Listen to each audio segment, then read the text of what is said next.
pinoprotektahan. Walang kasinungalingan, serbisyong totoo lang.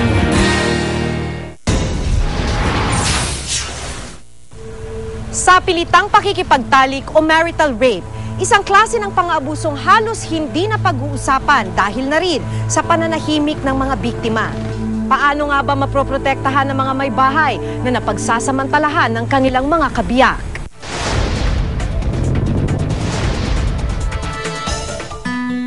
Ang bawat pagsasama nag-uumpisang matamis at masaya. Pero minsan habang tumatagal, ang pagmamahalang inakalang pinagbuklod ng tadhana na uuwi sa mapait na pagdurusa. Kada araw, tinatayang 12 kaso ng pang-aabuso sa kababaihan ang naiuulat.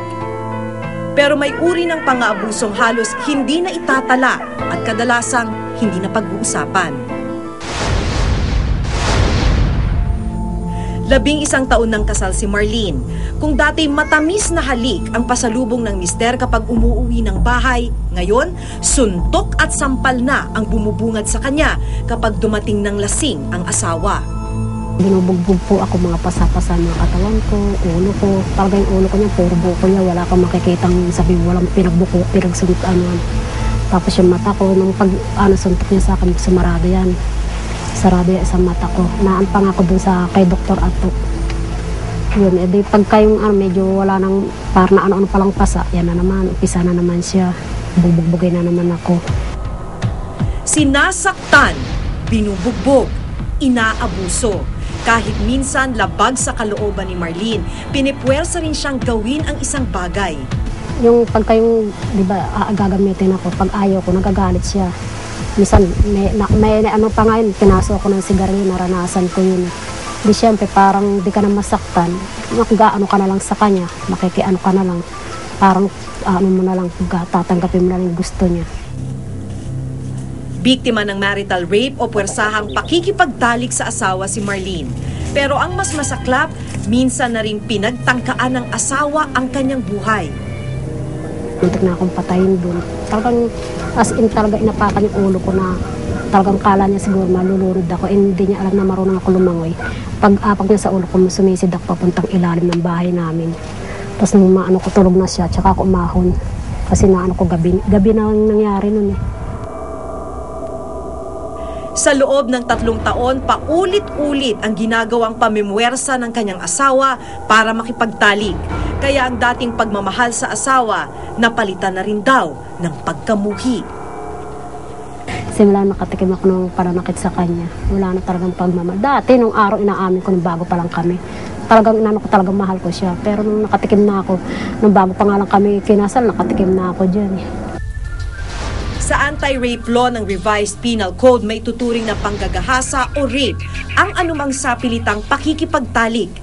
Pinoproteksyonan din ng Republic Act 9262 o Anti-Violence Against Women and Their Children Act ang mga nakakaranas ng pang-aabuso gaya ni Marlene.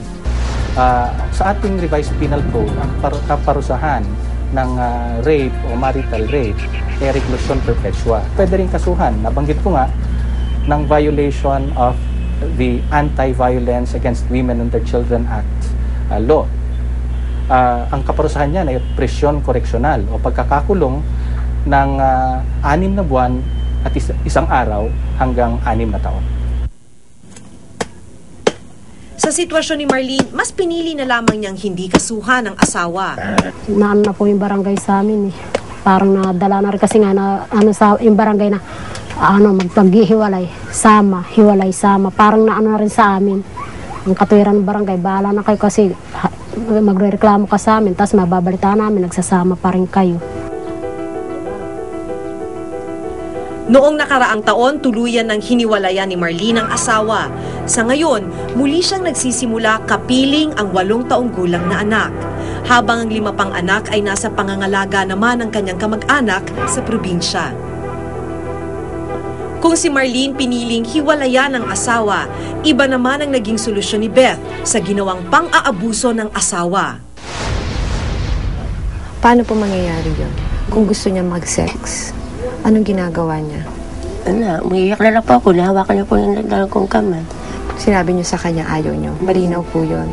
Tapos sabi niya, siguro may iba ka na kaya ganyan ka. Mas lumala pa raw ang pang-aabuso ng asawa habang tumatagal ang kanilang pagsasama. Pinagbuhatan kayo ng kamay. Paano Tapos niya yung ginagawa mga, yun? yung mga takin, yung mga kaldero, sa ulo ko. Nagsusuntok niya po ako. Lalo na kung oras na sa paggamit po namin mag-asawa.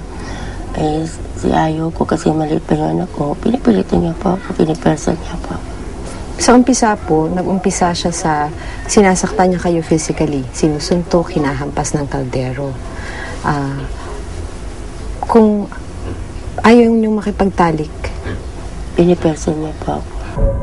Sa paulit-ulit na pananakit, pamimwersa at pambubugbog, naganap ang isang malagim na pangyayari. Tinulak niya ako sa kamay, nagis niya akong, pinilit niya akong makipag-sex sa kanya kahit ayoko.